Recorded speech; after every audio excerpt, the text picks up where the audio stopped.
Hello and welcome back to my channel. My name is Elizabeth and I'm here to explore anything that's to do with my life, to do with simplifying it and to live in it more intentionally.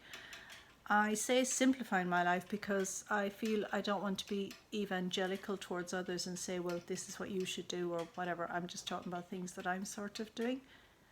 And today I will talk about simplicity versus minimalism versus essentialism versus whatever you want to say. And my take on these really is that I don't like labels. I don't like to put people in a box of any particular anything really. I don't even like to just say I'm a woman, not what I actually am. I know that, but it's not something that I only identify myself from. I mean, first off, I'm a person, I'm a human being. I'm a grandmother, a mother, a pet owner, a gardener, a person who enjoys crafts. I have a job. I have had different relationships. I'm a child of somebody's. I have had grandparents, lucky enough to know them all, thank you. So I just think by using one term, it narrows down things too much for me.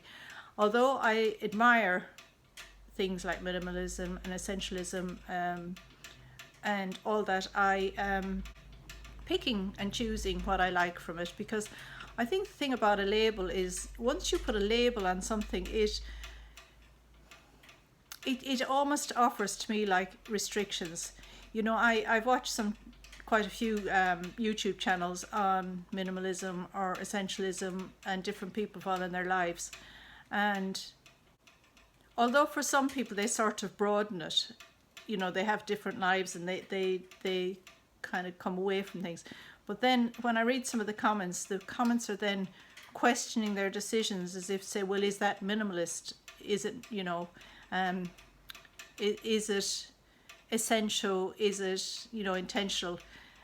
And I think we're all struggling with life as we find it at the moment. We're living in an age that we're in.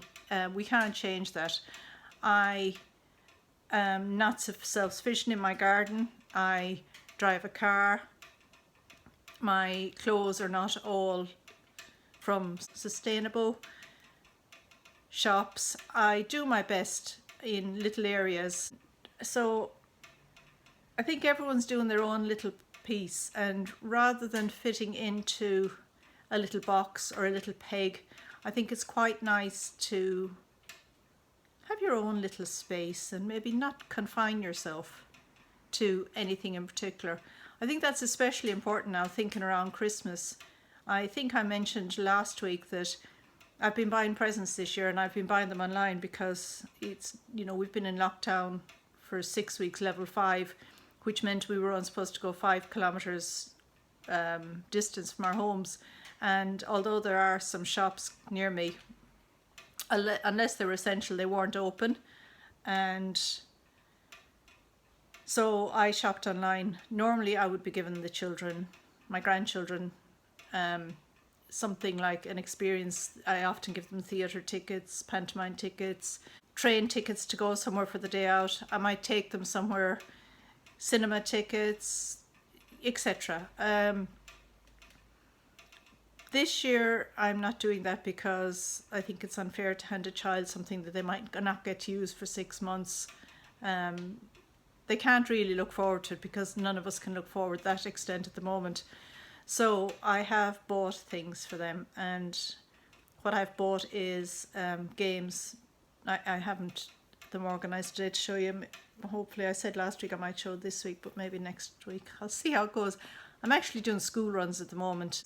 It's about 50-minute round trip to take her to school. So, and then I've been doing other bits for other daughters. So I'm a little bit extra busy at the moment. So kind of Christmas gifts and things are all in the cupboard, mostly sorted out. I'm making some at the moment that I'll have ready for next week as well. And as I was saying, if you put yourself into some kind of a box, I think it's very restricting. And also I'm very conscious that although I'm living my life intentionally for me, not everybody has the same viewpoint, not even in my family. I think they all think I'm bonkers. I have a lot of family members that like collecting things and they have different hobbies and they like to collect, and that's absolutely fine because I've been there. I remember when I was first living on my own and didn't have a lot, it was kind of like, oh, must collect knickknacks for the side and must do this, and you want your home to be nice, and you know, it's a learning experience. So I think if I was to put myself into that box, I wouldn't feel like I was being good enough. And by not boxing myself off, I feel like I'm being absolutely fantastic because I'm doing the best with what I want and how I can at the stage I am at the moment. And I think because I have that for me, it means that I can allow everybody else to be as they want to be because that's their stage of life. Because what I'm trying to do is to shape my life, which does include minimizing my stuff. It does include trying to have the essentials, be it in food or shampoo or heat, anything, but not going overboard. Christmas wise, my shopping will be slightly bigger than my normal weekly shop. You know, there'll be a few extra treats, but I don't go bonkers on that. And that's my way of dealing with things. Like clothes, I do it because I want to be able to manage my clothes and not have so many in the wardrobe. But at the same time, I don't want to go up and clear my whole wardrobe out and then a couple of weeks' time discover that I'm short a jumper and I then have to go out and buy a jumper. So I also have a very practical nature, which actually I think can clash with being minimalist, because it's all very well saying, you know, I haven't worn this for 6 months, I'll get rid of it. I actually have clothes in my wardrobe probably 12 years old and I don't wear them every day, but there's been occasions when I've been invited to something and I've brought out a dress that's 12 years old. And I think that's preferable than having to go and buy something for each occasion.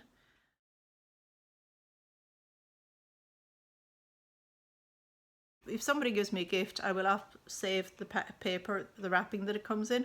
I had some gift wrap which actually did the rounds about 10 times because somebody gave it to me wrapped up in a present, and I wrapped a present up and gave it to them. And when they opened the present, I was like, will I have that paper back? And they're like, yeah, you can. And it became a standing joke, this paper that came back to me all the time.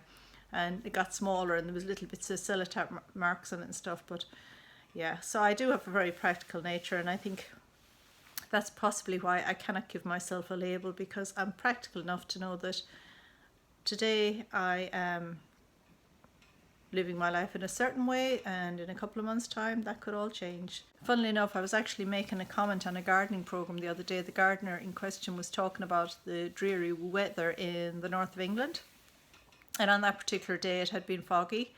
And I wrote a comment saying that in the past I have had depression, but winter never affects me adversely.